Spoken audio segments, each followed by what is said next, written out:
Welcome to our farm, we grow our dreams.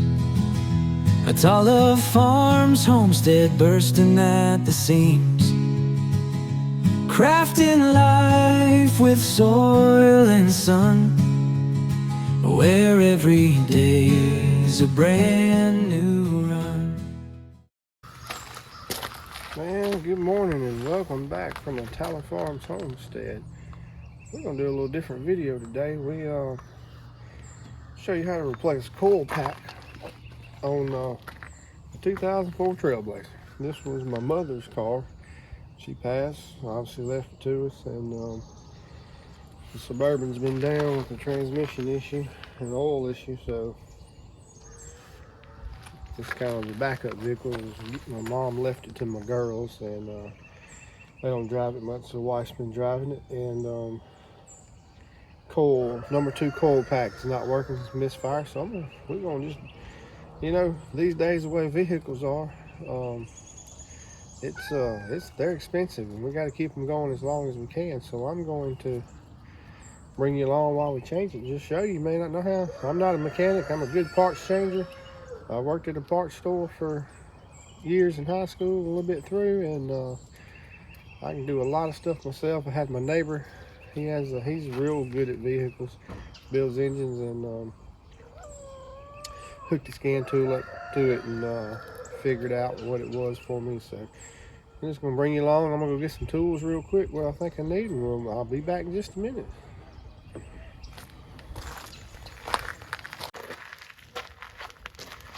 All right, well, first thing, these Trailblazers have a coil pack on them. They don't have a coil and then wires like a traditional car. They have a coil pack on top of each cylinder. So we've got there under here on top of the motor. It's an inline 6. So first thing we got to do, disconnect some iron harnesses here. Got to take this air breather. Sucker's been here, there we go, for a long time. So it ain't gonna be easy to get off. We got a couple bolts. A bolt right here, 10mm holds it in.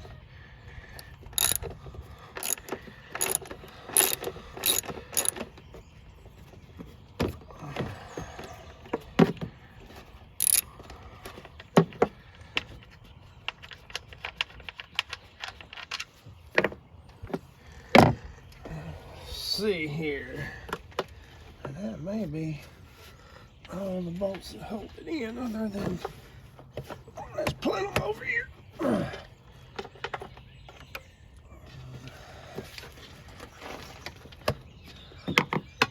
Let's see them now. Yeah, it's loose enough. It's rubber like this. It's been on here for, it probably ain't been off since 2000. If ever. Make sure there's not a bolt back here.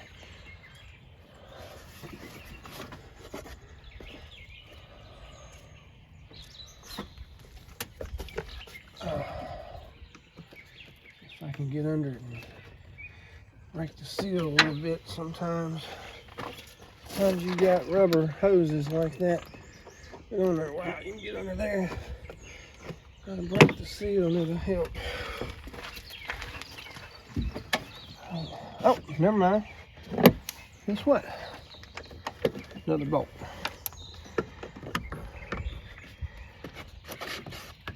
I'll get that out of the way. Trying to keep from taking this air box off. And I would grab the one ratchet that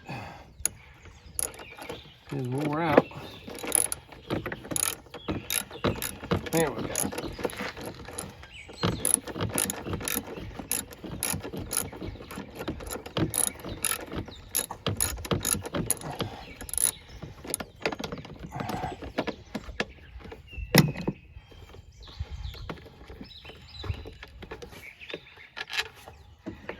I tell you, the way the engineer these vehicles now is just crazy. All right, I'm gonna pause you, move you over here. So what you got there, you see in the center of the screen, that's the coil pack. So on the inline 6, it's simple. 1, 2, 3, 4, 5, 6.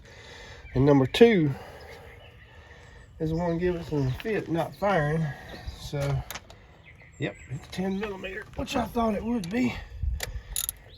So this is just this simple. This is not rocket science.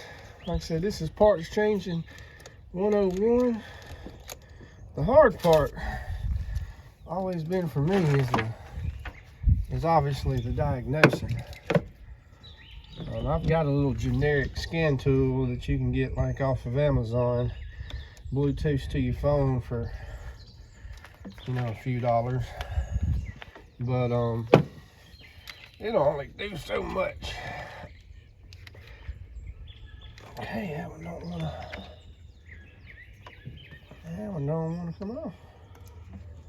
Pull that little clip completely off.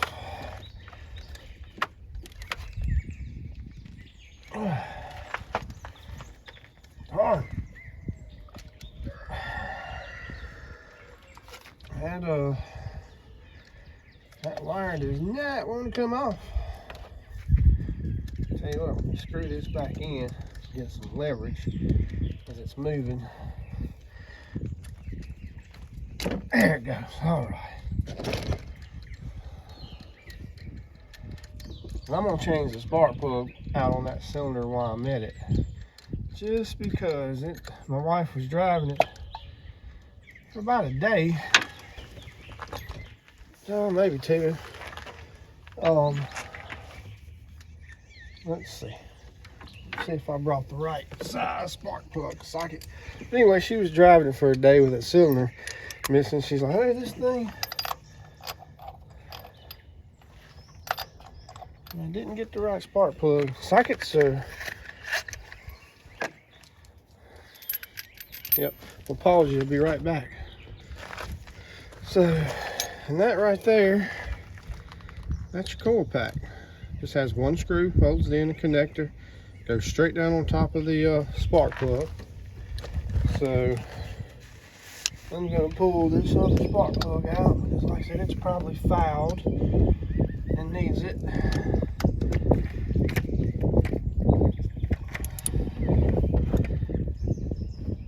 And it's probably gonna be a little difficult to get out. Normally I would hit the engine and run it just a little bit. 5 minutes when I was changing spark plugs to keep from stripping them so they'll come out easier. That's the tip. If you ever change spark plugs, run it for 5 minutes. That'll loosen them up, make them easier to come out, and keep you from, especially if you've got tons of miles on the vehicle and you've never changed them. Makes the engine a little warmer. You gotta be a little more careful. But it'll greatly reduce that chance of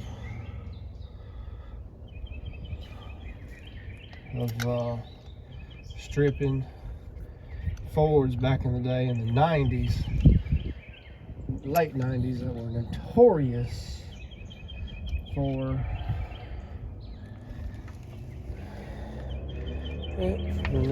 for stripping out. It's not too horrible, as you can see, but it is. You can tell where it ran for just a little bit, not firing. So we're gonna put a brand new one in it. I got it in my pocket here. That's what a brand new ones look like, and I've checked the gap already. The gap's correct, so we're gonna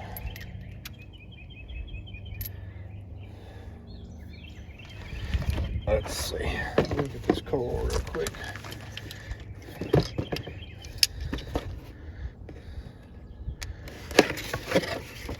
Oh yeah, that's her. At least it looks like her. Looks like it. Yes, indeed. That's the right coil. A little tip today, which I'm fixing to do because this socket I got, this socket here, the rubber's wore out inside that holds this spark plug inside. So I'm going to take this plastic right here, and I'm going to take this and just going to hold it in there until I can get it in place. So you can take plastic or anything like that to get it started. I've done that, especially if you're putting something in a real bad position. And sometimes the way these, like I said, some of the way they engineer some of these vehicles.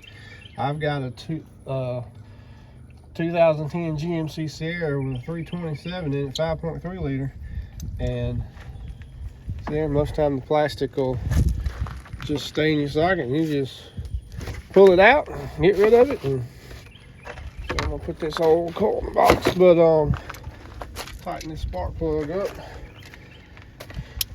With the last cylinder near the firewall on the passenger side is, of course, I'm not very flexible either. It's a nightmare to change the spark plug in it. Changed them right at 100,000 miles, and oh my gosh. Now, these spark plugs, they just need a good snugging. They don't have to be, I'm sure there's a torque specification. Absolutely certain of it, but I'm going to torque them down to, I've changed enough parts on vehicles that I can guarantee you I'm as close as it needs to be. So anyway, just put this joker back in. It just goes right down. You line it up where that boot goes over the spark plug. You'll feel it kind of snap down. And line your bolt up there. Tighten that sucker down.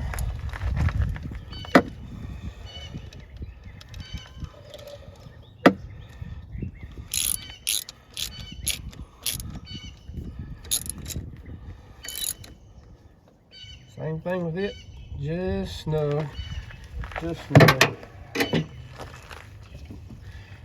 Obviously, replace your connector.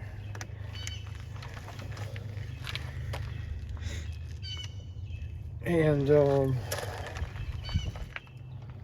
got this little retaining clip, keeps that connector going. And then we just gonna reverse process. Put this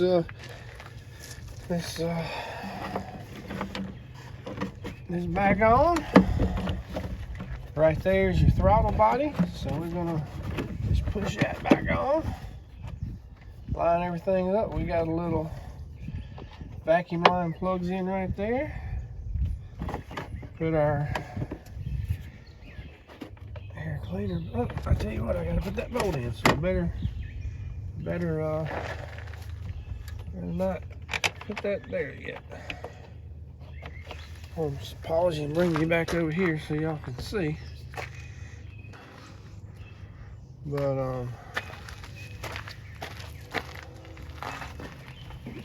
I made me some little mounts to hold the camera up on the hood so y'all can see better. I apologize for not. I'm gonna get this bolt started right here, and I'm gonna bring the camera over here.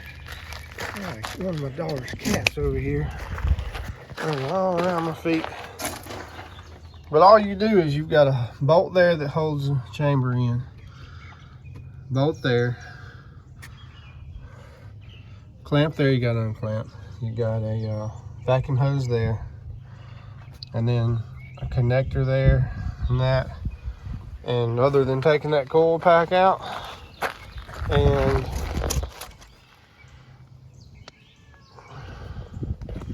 and that, which is fairly simple.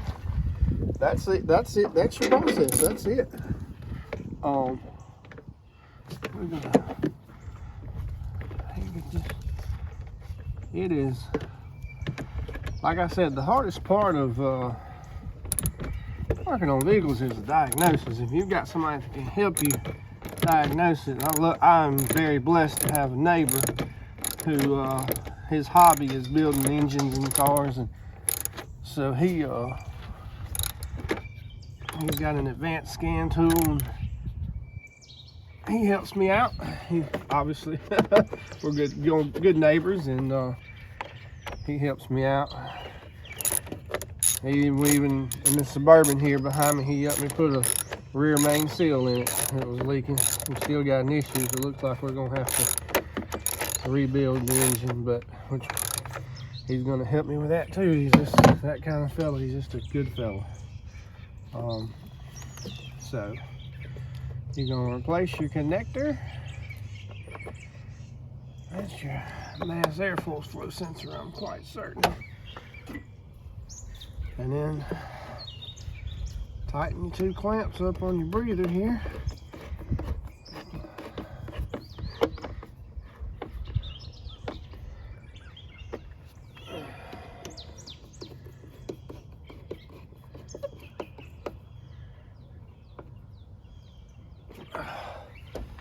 And I'm gonna go around here and crank it up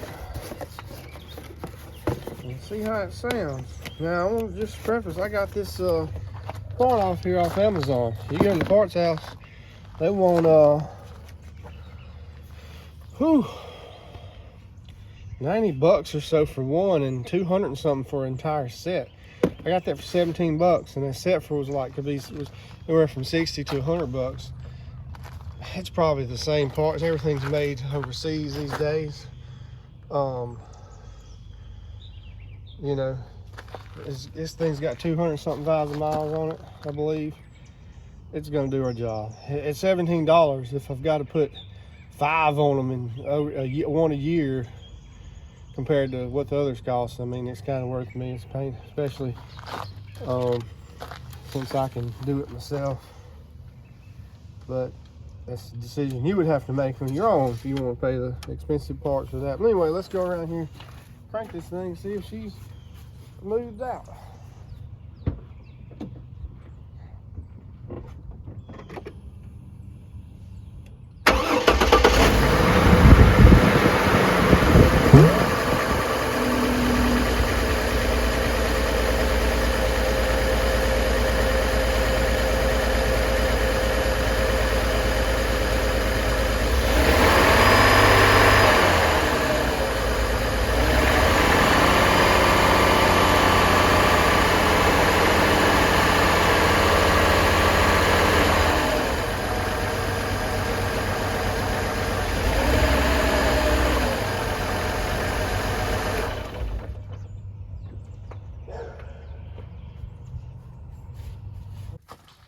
Well, if you couldn't tell by the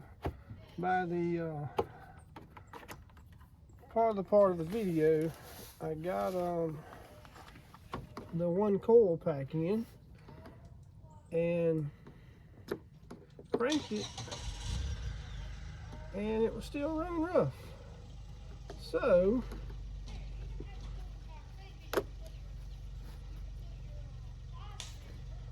I threw the scan tool on it. I got a little cheap generic scan tool, and my scan tool was showing cylinder 1 was misfiring. Now, I think I was telling you earlier that my neighbor has an advanced scan tool. His was showing cylinder 2.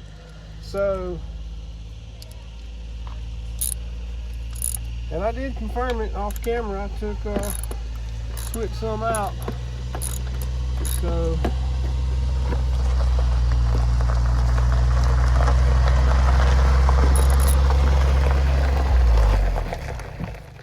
almost backed into your car. it'll be alright.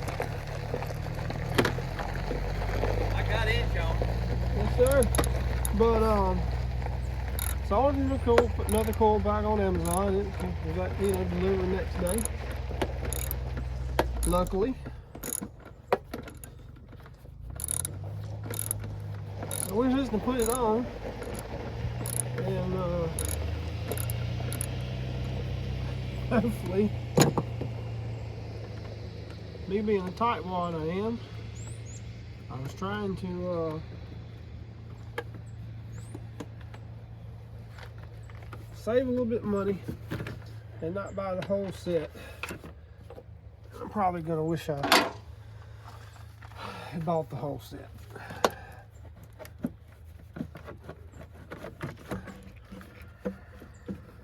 So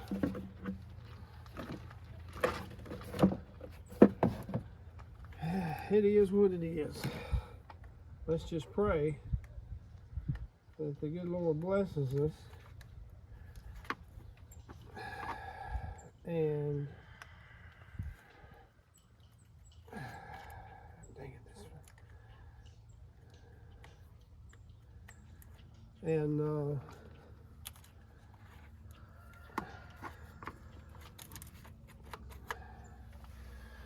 one. And how did I know it? Golly. Oh man.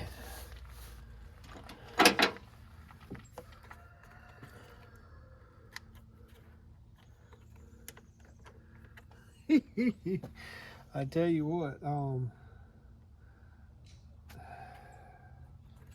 that's gonna be, I don't know if you can see, I'll bring you over here so you can see, but see all the coil packs, you gotta take that one screw off, it comes out. Well, look at this one here. That bolt's under this place. I got to take this, I got to take that off. Great. It ain't impossible, just another step.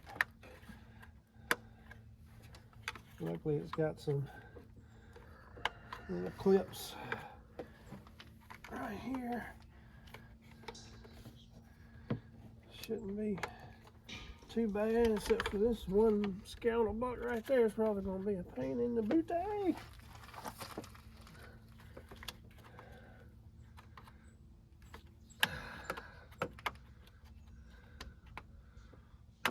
Man, I'm telling you. These engineers that build this stuff ought to have to come work on this stuff from time to time, and I bet you they wouldn't build it like they do. At least that's my thought process anyway.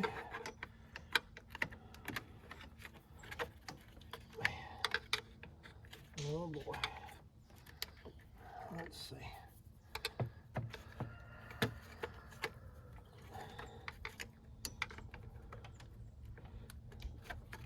This one right here is going to be a pain in the butt.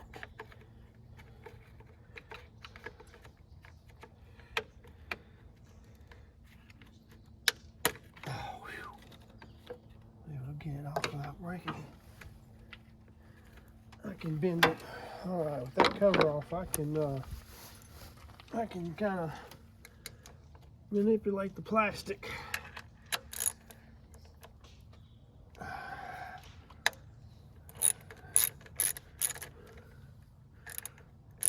We're just gonna have to see if we can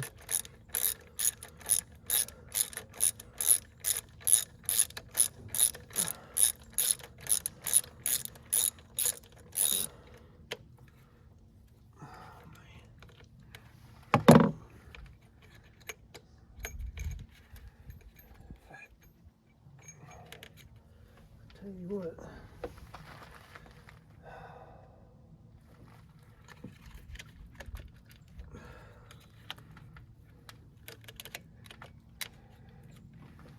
And here's the problem now, is that coil pack is not going to come out without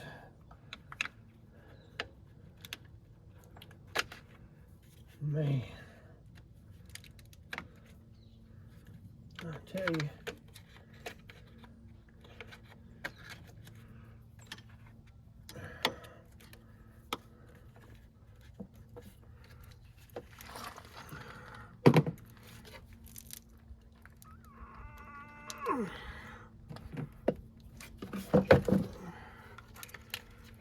little plastic pop-type rivets right here. And my gosh, oh, that one popped out. See if I can, whether I can ever get that sucker back in there.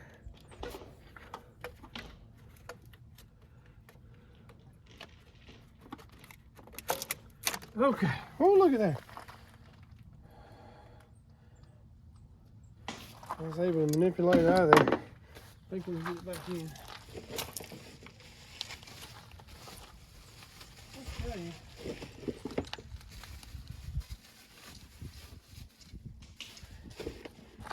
It's amazing.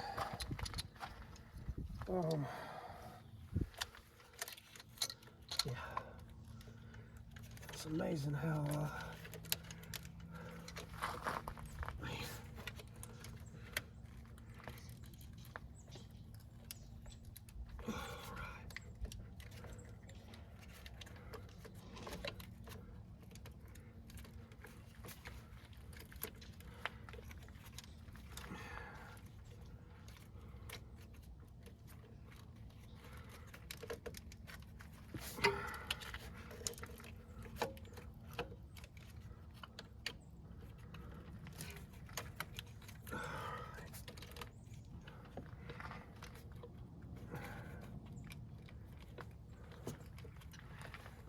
It's amazing.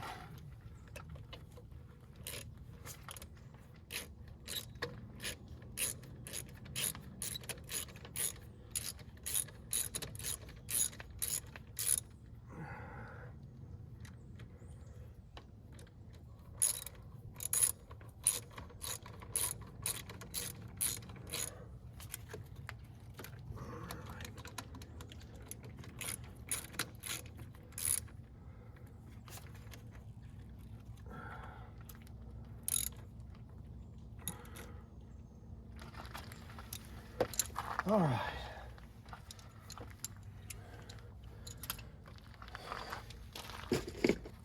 Tell you what, that was a pain in the booty. Let's hook this sensor back up.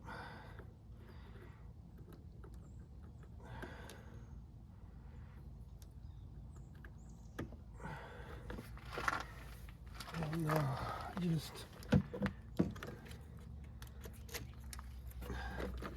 just gonna gently put this back together and crank this bad boy for I put it completely back together. Let's see what she does.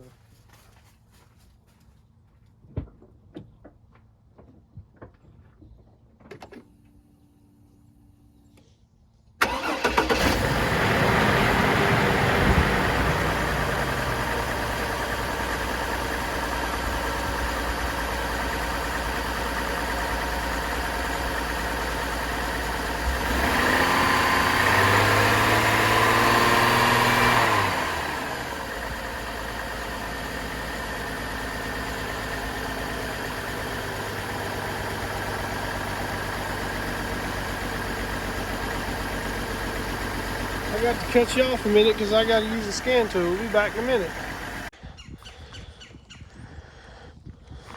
Well, from that, my friends, I don't know what I did, but I just swapped the one I put in on number 2 to 1 and 1 to 2, and voila, she yeah, no trouble. No, I'm talking to camera. So anyway, and that's with vacuum line unhooked, mass oxygen flow sensor unhooked. So put all that back together, she should smooth out even more. Maybe I didn't have it seated on there good, who knows. But that's why I told you earlier in the video, I'm a parts changer. I'm not a mechanic. I've got a very simple scan tool that's I'll put this plastic cover back on. Got a very simple scan tool. It's one of those little modules you buy off of Amazon.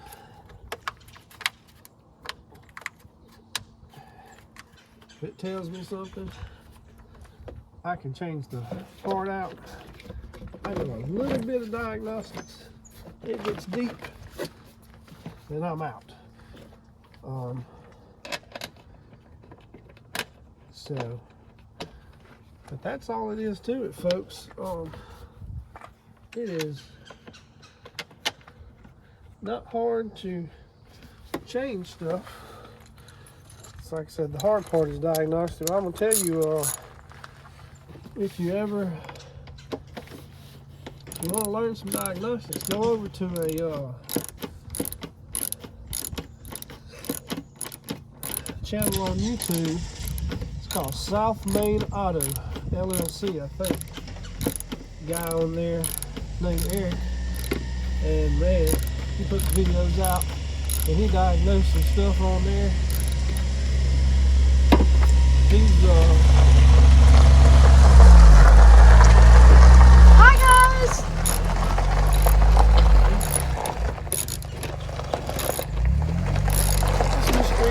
just a little fishing.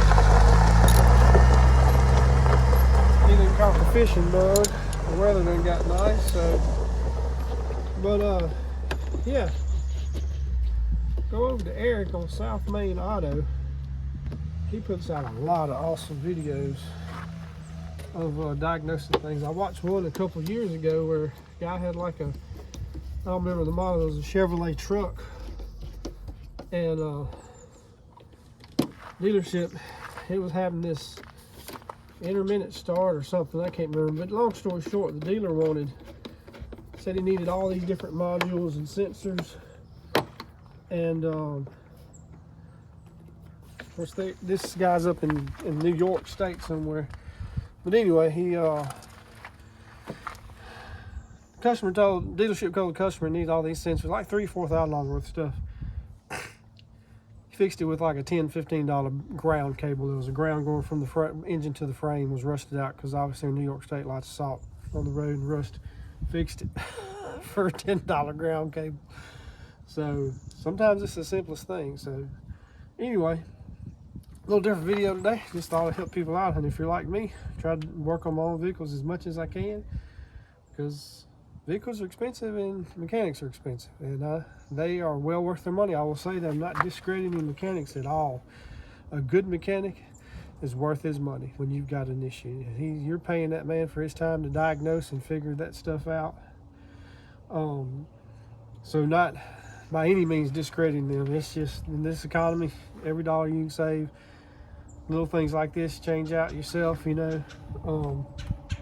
So anyway, I hope that helps some of y'all, and hope y'all have a blessed week, blessed day. The Lord answers your prayers and blesses you. Like I always say, you pray for us, we'll pray for you. Put your prayers down in the comments, and if you just got something to say, tell us, hey, you like this video, you don't like it, what you like more of. We'll try to go that direction, and like I said, I hope this video helped you, and as always, we thank you once again from a Tala Farms homestead.